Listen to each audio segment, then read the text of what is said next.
नमस्कार मित्रों, मैं राहुल लाल। आज सुबह से भारतीय शेयर बाजार में अडानी के शेयर्स लगातार क्रैश किए जा रहे हैं। उनके सभी शेयर जो है वो क्रैश हो गए और शाम होते होते राहुल गांधी ने अडानी के ऊपर जोरदार हमला बोला।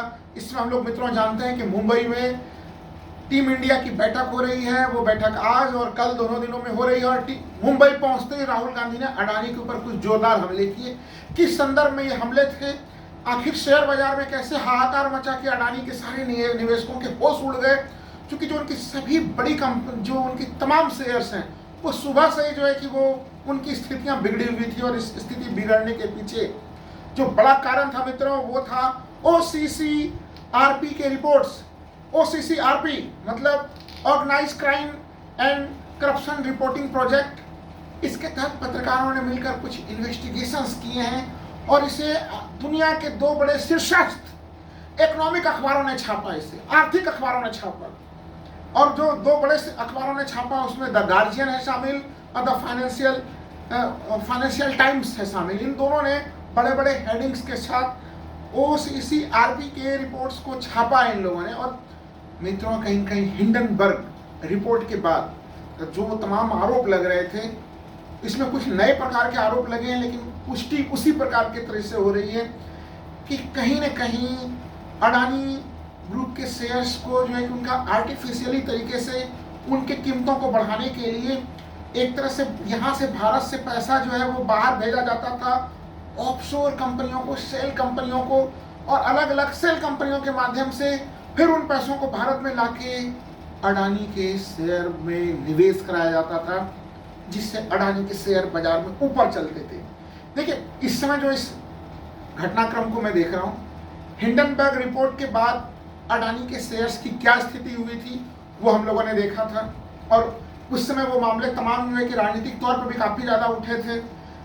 संसद भवन में राहुल गांधी ने उसमें भाषण दिया था और उनके भाषण देने के बाद त्वरित तौर पर उनके ऊपर मानहानि का मामला जो है कि पुराना एक लंबित मामला था 2018 का मामला, उस मामले को सूरत के लोअर कोर्ट ने काफ़ी तेजी से उठाया था और वहाँ पे राहुल गांधी की सजा चली गई थी 2 साल की सजा के कारण। और बाद में फिर जब उसके ऊपर सेशन कोर्ट में राहुल गांधी गए थे तो उन्हें वहाँ भी राहत नहीं मिली थी। हाई कोर्ट से, जो गुजरात का हाई कोर्ट है, वहाँ से भी राहत नहीं मिली थी। लेकिन अंततः इस बार जब मानसून सत्र शुरू होने वाला था तो मानसून सत्र के दरमियान में ही सुप्रीम कोर्ट से उन्हें राहत मिली थी और फिर से वो संसद के सदस्य बने थे। आज राहुल गांधी ने फिर से कुछ बड़े बड़े आरोप लगाए हैं उनके ऊपर। राहुल गांधी के जो आरोप हैं वो आरोप स्पष्टता ये हैं कि आखिर कैसे देश से भारी मात्रा में पैसा अडानी जो है कि वो बाहर भेज देते हैं, फिर वो पैसे अंदर आते हैं, इसलिए पूरा खेल कैसे चलता है, ये सब तमाम चीज़ों को तो हम लोग समझेंगे। लेकिन थोड़ा मोटे तौर पे उसके पहले हम लोग समझते हैं, राहुल गांधी के आरोपों को भी देखेंगे कि क्या आरोप उन्होंने लगाए। क्योंकि उन्होंने भी जो पूरे आरोप लगाए, उनके आरोप ये हैं कि इस समय अडानी भारत में पोर्ट्स चला रहा है। अडानी इस समय भारत के रक्षा के क्षेत्र में जो है कि अलग अलग जगह जो है कि वो प्रवेश किए हुए हैं। ऐसे स्थिति में अडानी का जो पूरा का पूरा ये आर्थिक प्रबंधन जिसके ऊपर सवाल उठ रहे हैं, उसके कहीं न कहीं हमारे आंतरिक सुरक्षा का मामला जुड़ा हुआ है, देश के सुरक्षा के गंभीर मामले जुड़े हुए हैं। तो जो तमाम आरोप राहुल गांधी की तरफ से लगे हैं, उन आरोपों को समझने के लिए हमें मोटे तौर पे यह समझना पड़ेगा कि आखिर फाइनेंशियल एक्सप्रेस और द गार्जियन कहना क्या चाह रहा था। सबके मन में अभी यही विचार चल रहा है कि आखिर अडानी के ऊपर क्या आरोप लगे हैं OCCRP यानी organised crime and corruption reporting project में, जिसे छापा है फाइनेंशियल टाइम्स ने, द गार्जियन ने। तो द गार्जियन और फाइनेंशियल टाइम्स कहना क्या चाह रहे हैं उसे बिल्कुल संक्षेप भाषा में और सरल ढंग से समझेंगे हम लोग उस चीज को। देखिए, गौतम अडानी हैं और उनके भाई हैं विनोद अडानी। विनोद अडानी विदेश में रहते हैं और जो आरोप है कंपनी के ऊपर है कि कंपनी अडानी ग्रुप के शेयरों में कुछ न कुछ धोखाधड़ी की कहानी हो रही है। हिंडनबर्ग में भी लगे थे आरोप, लेकिन वो आरोप अलग किस्म के थे। यहाँ पे देखिए, 2014 का एक DRI का एक लेटर आता है जिसमें कि उसमें कि सेबी को पत्र लिखा गया है। कुछ ट्रांजेक्शन्स की जानकारी दी गई थी कि कुछ ट्रांजेक्शन्स जो है वो वेग किस्म के हैं, सेल कंपनियों के आ रहे हैं। और अंततः सेबी ने जो है ना 2017 में क्लीन चिट दे दी इस पूरे मामले को। जो जांच हुई 2014 का वो मामला था जब वो लेटर लिखकर सेबी से शिकायत की गई थी। बड़ी ही स्पेसिफिक किस्म की शिकायत की गई थी एक तो जो दोनों अखबारों ने इसे काफी प्रमुखता से लिया है और राहुल गांधी ने इस मामले को काफी गंभीरता से उठाया, क्योंकि राहुल गांधी ने यह चीज कहा कि सेबी ने जिस मामले पे क्लीन चिट दे दिया, बाद में वो एनडीटीवी के डायरेक्टर बन गए, यानी जो क्लीन चिट देने वाले अधिकारी थे वो बाद में एक तरह से उन्हें कहीं न कहीं अडानी समूह ने उन्हें पुरस्कृत करने का प्रयास किया, संस्थाओं पे कब्जा करने का प्रयास किया। एक तो ये मामला है, लेकिन थोड़ा सा फिर से जो मूल आरोप है वहां पे आते हैं। मूल आरोप देखिए मित्रों क्या है, मूल आरोप यह है कि अडानी अपने शेयर्स को ही ऊपर करना चाहते थे और इसके लिए ऑफशोर कंपनियों का प्रयोग किया जाता था और उसमें वहां से पैसा एक तरह से राउंड ट्रिपिंग के माध्यम से फिर से भारत लाने का प्रयास होता था। ऑफशोर कंपनियों में 4 कंपनियों ने करोड़ों डॉलर पैसा बरमुदा के एक बड़े इन्वेस्टमेंट फंड जिसका नाम है ग्लोबल अपॉर्चुनिटी फंड, GOF बोलते हैं उसे, उसमें जो बरमुदा की कंपनी है वो GOF, उसका बड़ा महत्वपूर्ण योगदान था। देखिए इन सब के पीछे जो लब्बो लुआब ये है कि अगर पूरे मामले को थोड़ा फिर से सामान्य ढंग से समझे हम लोग, एक तो अडानी के जो भाई हैं विनोद अडानी, उनके 2 बड़े ही करीबी सहयोगी हैं। उसमें से एक चाइनीज नेशनल है चांग चुंग लिंग और दूसरे हैं नासिर अली शाबान अहली। तो चांग चुंग ली और शाबान अहली 2 उनके काफी निकटतम सहयोगी हैं। इन लोगों के माध्यम से कहीं कहीं उधर से जो है कि मॉरिशस से या दूसरे अन्य देशों के रूट्स के माध्यम से ऑफशोर कंपनियों के पैसे फिर से शेयर बाजार में आते थे और शेयर बाजार में अपने ही कंपनी में फिर से उन पैसों को लगाया जाता था, जिससे कि एक तरह से शेयर बाजार में चूंकि जो प्राकृतिक कीमत जो होनी चाहिए शेयर बाजार की, उससे उसको ऊपर उसका ज्यादा डिमांड दिखा के शेयर की कीमतों को बढ़ा दिया जाता था। और इसी जगह पे राहुल गांधी करते हैं कि आखिर कैसे जो है अडानी ये चीज आसानी से कर लेते थे। क्योंकि जो एक अखबार ने जो हेडिंग लगाई है इसमें, एक परिवार जो मोदी के करीब है उसने अपने शेयर में पैसा इन्वेस्ट किया, तो इस तरह से बड़े तीखे तीखे किस्म के आरोप लगे हैं। जो गौतम अडानी का पूरा मामला था वो धीरे धीरे ठंडे बस्ते में चला गया था। हिंडनबर्ग रिपोर्ट के बाद मामला काफी ज्यादा उछला था, लेकिन कहीं कहीं द गार्जियन और फाइनेंशियल टाइम्स ने इस मामले को फिर से नए सिरे से उठा दिया है।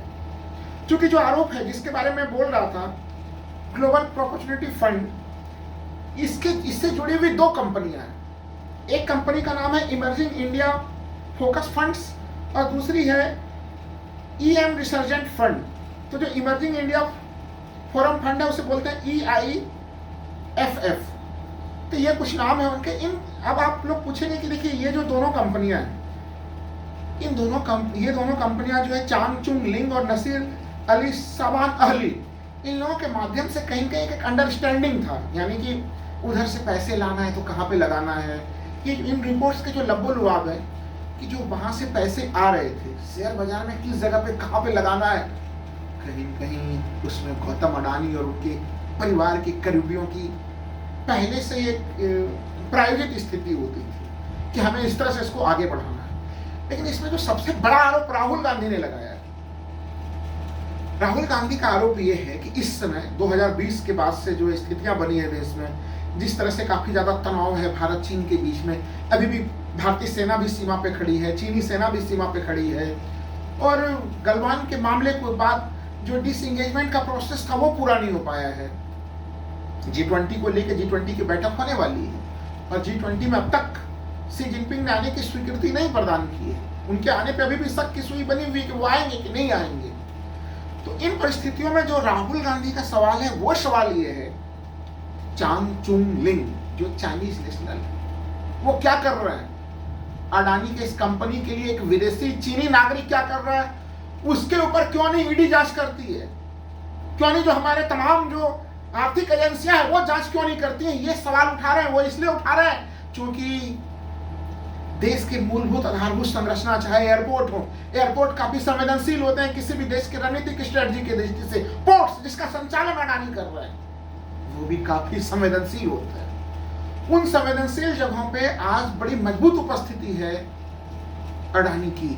और वैसे में अगर एक चाइनीज कंपनी यहाँ पे कुछ कर रहा है तो फिर जो चाइनीज नेशनल कुछ कर रहा है, चांग चुंग लिंग, उनके भूमिका का जांच क्यों नहीं किया जा रहा है? क्या ये राष्ट्र के सुरक्षा के साथ समझौता नहीं है? और इतना ही नहीं, राहुल गांधी ये भी चीज खुलकर कह रहे हैं कि मामला यहीं तक का नहीं है। इस प्रकार के जो ट्रांजैक्शंस हो रहे हैं, जो गड़बड़ हैं, जिनके ऊपर शक और शुबह है, उसके ऊपर सवाल इसलिए भी उठ रहे हैं क्योंकि देखिए 20,000 करोड़ का मामला राहुल गांधी पहले भी उठा रहे थे और उस मामले में बार बार पूछ रहे थे कि 20,000 करोड़ का वो पैसा किसका है, जिसकी जांच जो है कि नहीं हो पा रही है खुलकर। अब राहुल गांधी सीधे सवाल उठा रहे हैं कि रक्षा क्षेत्र में भी उपस्थिति है सीधे सीधे, यानी रक्षा क्षेत्र में भी अडानी निवेश करते हैं। ऐसे स्थिति में क्या ये राष्ट्र के सुरक्षा के साथ समझौता नहीं होगा? जो तमाम एजेंसियां जो विपक्षी नेताओं के साथ पीछे पीछे घूमते हैं, आखिर वो एजेंसियां क्यों जो है अडानी का नाम आते ही अपनी आंखें मूंद लेते हैं? क्योंकि आपको याद होगा कि हिंडनबर्ग रिपोर्ट के बाद पूरा मामला कि क्या भारतीय शेयर बाजार में जो सामान्य निवेशक हैं उनके साथ कहीं समझौता तो नहीं किया जा रहा है, वहां पे सेबी को रिपोर्ट देने के लिए कहा गया था और सेबी ने सुप्रीम कोर्ट में कहा था कि ये मामला तो इतना गहन है कि हमें 2 साल का समय चाहिए। और अंततः सेबी ने भी कुछ ट्रांजैक्शंस माने कि गड़बड़ ट्रांजैक्शंस हैं, लेकिन हम उन स्रोतों तक पहुंच नहीं पाएंगे। सुप्रीम कोर्ट में हाथ खड़े करते हुए सेबी नजर आई थी। हालांकि इसकी सुनवाई अभी और होनी है, फिर और डिटेल्स का खुलासा होगा कि सुप्रीम कोर्ट में जो पूरा मामला चल रहा है वो कहां पे और किस दिशा और किस गति में चल रहा है। लेकिन सवाल फिर से वही है कि जांच एजेंसियां वहां पे अपने से जांच क्यों नहीं कर देती? क्योंकि देखिए जांच आप जब कर देते हैं, फिर से कांग्रेस ने जो है कि ज्वाइंट पार्लियामेंट्री कमेटी की मांग कर दी है। जेपीसी को मांग को लेकर हम लोगों ने देखा है कि पहले भी जो है कि सदन के का जो बजट सत्र था वो बहुत बुरी तरह से प्रभावित हुआ था, नहीं चल पाया था।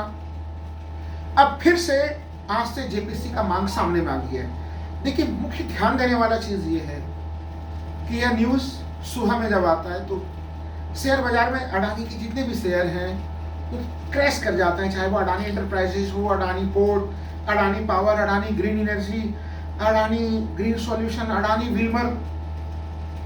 अब तो सवाल ये उठ रहा है कि हिंडनबर्ग रिपोर्ट के बाद बड़ा गोता लगाया था अडानी के शेयरों ने, फिर से वही स्थितियां नजर आते आ रही है। निवेशक क्या करे ऐसे स्थिति में? देखिए जब अभी एक स्वतंत्र जांच हो जाती है तो फिर इस प्रकार की स्थितियां उत्पन्न नहीं होती।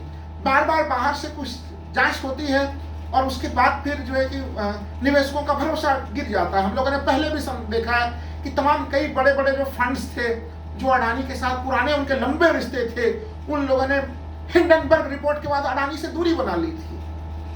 फिर से OCCRP के द्वारा एक वही स्थितियां बनती दिख रही हैं। ऐसे स्थिति में केंद्र सरकार की फिर से बहुत बड़ी जिम्मेवारी है कि वो इस पूरे मामले का एक निष्पक्ष जांच करा ले और इसमें ज्वाइंट पार्लियामेंट्री कमेटी सबसे बेहतरीन विकल्प हो सकता है। और मित्रों आप लोगों को समझना चाहिए कि जो संयुक्त संसदीय समिति जो ज्वाइंट पार्लियामेंट्री कमेटी होगी उसमें भी बीजेपी की, चूंकि सदन में संख्या काफी ज्यादा है, अभी आप लोगों ने देखा कि तमाम जो बिल पारित हुए उसको बीजेपी आसानी से पारित करा लेती है।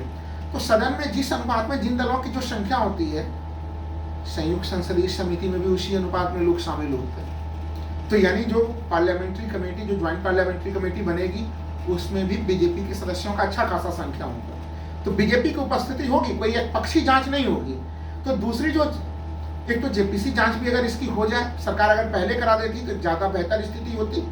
और दूसरी चीज की जो हमारी आर्थिक जांच एजेंसियां हैं, ईडी और दूसरे अन्य एजेंसियां जो जांच करती हैं, सेबी जो जांच कर रही है, उनकी गति इतनी मंद किस्म की क्यों है? खुल के अगर वो जांच करे, दूध का दूध पानी का पानी अगर अलग कर दे, तो इससे कहीं न कहीं भारतीय बाजार के प्रति जो एक तरह से शेयर बाजार में जो निवेशकों का निवास, विश्वास, भरोसा जो कभी कई बार घटता हुआ दिखता है, वो फिर से बढ़ सकता है। आज का डेट यानी आज जो गुरुवार का दिन रहा, बिल्कुल एक तरह से हम लोग कह सकते हैं कि अडानी के लिए इन रिपोर्ट्स के आने के बाद, हालांकि अडानी समूह ने इस तमाम रिपोर्ट्स का जो है इसका खंडन किया है, लेकिन जो 2013 की जो 14 की जो चिट्ठी आई है, जो चिट्ठी जो है कि सार्वजनिक हो गई है, जिसमें बिल्कुल खुलकर एक अमाउंट के कुछ ट्रांजेक्शन्स की पूरी बातें हुई हैं और वो शिकायत उसमें सेबी के साथ किया गया, सेबी के साथ, और सेबी ने 2017 से उसमें जिस तरह से क्लीन चिट दे दिया, पूरे मामले को देखकर एक तरह से बार बार ये सवाल उठाए जा रहे हैं कि हिंडनबर्ग रिपोर्ट आती है, उसमें तमाम सवाल उठते हैं, लेकिन उन आरोपों को कहीं कहीं स्पष्टीकरण देने के बजाय, स्वतंत्र जांच करने के बजाय उसे ढकने का प्रयास होता है। अतीत में भी जब सेबी को जांच करने के लिए कहा गया तो सेबी ने क्लीन चिट दे दी और फिर आरोप लगे रहे कि फिर डायरेक्टर बना दिया गया जो है एनडीटीवी में प्रमोट करके।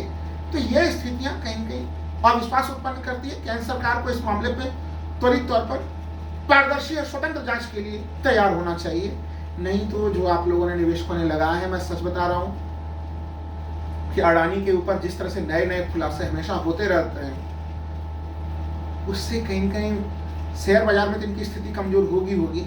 और अडानी के शेयरों के अविश्वास के प्रति जो भारतीय शेयर बाजार जो अच्छा कर रही है, उसे भी नुकसान झेलना पड़ सकता है। धन्यवाद।